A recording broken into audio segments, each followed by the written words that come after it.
Welcome teman-teman. Sekarang kita berada di persiapan KVK. Hari ketiga persiapan kedua ya. Kita lihat apa yang kita butuhkan untuk melakukan persiapan KVK ini di hari ketiga. Oke. Oh, ternyata kita disuruh ya. Memperbanyak militer. Oke, siap. Oke, langsung kita gaskan saja ya kan memperbanyak militer.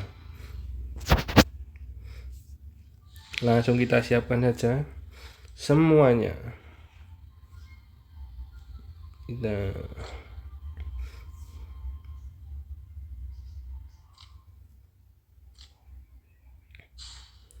Oke, kita sudah ambil buff. Ayo kita ambil buff lagi.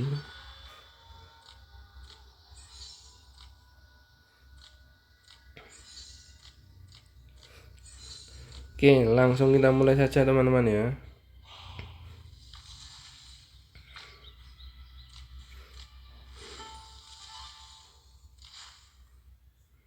Bukan ini, kita salah.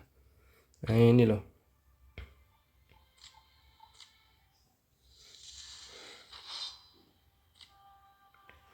Langsung kita mulai saja.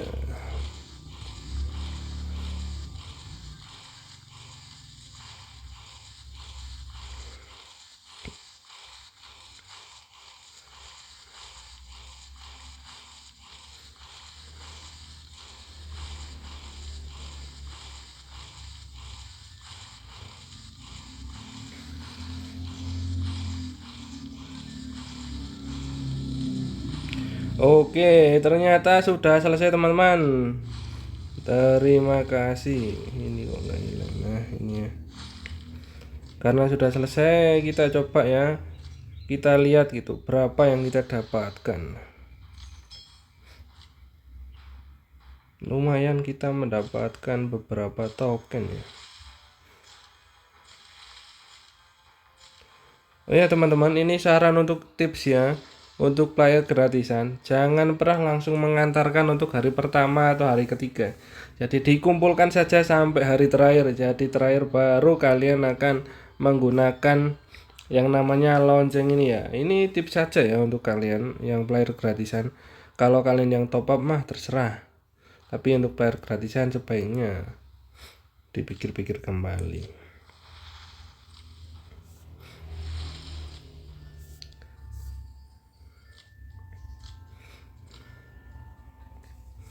Terus kita lihat ya berapa ya sumber daya yang kita habiskan tadi ya. Oke, kita lihat di kita hanya menghabiskan sedikit saja sumber daya ya. Sumber daya aku kemarin sekitar berapa? 850 eman rata-rata. Nah, cuma menghabiskan 100 sumber daya. Speednya kita menghabiskan sekitar 40 jam ya. Karena kemarin 40 jam, 40 hari kemarin speedku itu sekitar 250. Seperti itu. Yuk kita gunakan saja sumber daya yang ada. Oh ya, tadi untuk pembahasan ya. Ingin tahu gitu, Bang, aliansinya. Aliansinya siapa aja gitu ya kan. Terus, Bang, ini musuhnya siapa aja? Itu masih belum ada pemberitahuan dari pihak apa namanya ketuanya ya. Jadi kita masih belum tahu siapa teman kita dan siapa musuh kita. Anggap saja semua musuh biar seru. Kita di sini soalnya terkuat ya. Seperti itu. Kita lihat saja. Nah, kita terkuat ini. Nah, di peringkat saja kita sudah nomor satu sendiri. Padahal kita itu cuma satu tribe saja, satu kingdom. Coba kalau digabung sama Kingdom 498, oh udah terlalu kuat kita. Ini aja kita sudah kuat ya kan. Nah, seperti itu. Nah, kita udah terlalu strong nih menghadapi 479 dan 502, 483 dan 500 sepertinya siap. Tapi akan penuh dengan tantangan karena mereka termasuk kingdom kuat ya. Aku kemarin sudah cek kondisi kingdom mereka itu sangat kuat. Mac kingdom mereka itu di atas 10 di atas 10 M semua. Jadi rata-rata di dalam kingdomnya itu sudah 100k semua Mac-nya. dan sudah buka T7. Kalau ditanya kenapa bang nggak buka T7, ya T7 itu mahal ya, biayanya mahal untuk membuat. Kalau mati itu kehilangan banyak sumber daya gitu. Daripada kita kehilangan sumber daya untuk buka T7, mending kita stok T5 saja yang banyak, karena yang kita butuhkan adalah sebagai player gratisan ya, kita ngikut saja gitu, rally ya terutama. Karena dengan rally itulah kita bisa membantu. Kalau di lapangan itu biarkan T10 saja yang perang, biarkan T8 yang perang gitu, kita sebagai T5 cuma bagian pasokan mengisi rally. Karena ini bukan tentang bukan tentang sumber daya ya, tapi ini tentang kekompakan gitu. Oke lah, sumber daya memang ngaruh, tapi yang paling ngaruh di sini kekompakan dan manajemen resource gitu loh.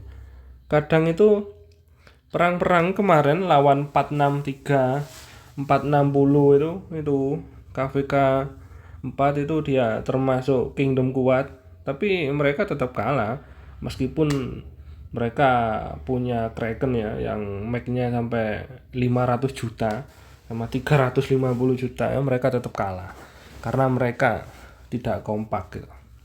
Yang dibutuhkan di KVK ini adalah kekompakan tim gitu. Kalian kuat secara individu, tapi kalau secara tim kalian lemah, ya nggak ada gunanya. Satu orang dikeroyok sama 50 orang udah tewas itu. Ya meskipun sulit ya, membunuh T10 itu memang sulit, tapi ya tetap kalah lah sama puluhan ribu pasukan T7 dan T5 gitu. Apalagi kalau ngomongin rally, udah kalau rally itu kuat-kuatan sumber daya malah gitu. Sumber daya sama tim gitu. Siapa yang cepat memasok tim dan tetap bertahan di area 90%, semua akan baik-baik saja ketika rally itu stay di 90%. Tapi ketika rally itu sudah goyah menyentuh 50% ke bawah, udah pasukan kalian yang hancur itu akan lebih banyak. Makanya kenapa ketika KVK yang paling penting itu sebenarnya bukan tentang peringkat 1, 2, 3, tapi untuk KVK yang paling penting itu adalah buff ini loh. Iya teman-teman, adalah buff kayak gitu. Ini yang paling penting. Ini yang paling penting itu buff ini loh. Nanti akan mendapatkan lebih dari 40% kebangkitan kembali gitu. Nah itu yang paling penting itu, rasio kebangkitannya itu minimal 40%. Jadi kalau kita kehilangan 100k gitu ya kan, 100.000 pasukan, minimal 40% itu masih bisa kita hidupkan kembali kayak gitu. Dan kapasitas infirmari ini juga penting ya, karena kalau semakin tinggi kapasitas kita itu kita nggak ragu ya untuk membunuh semua musuh yang ada di depan kita gitu, dan kita juga nggak bakal kehilangan pasukan yang mati. Oke, terima kasih ya teman-teman untuk persiapan KVK untuk KVK 5 di hari ketiga persiapan kedua seperti ini. Dadah semuanya, see you next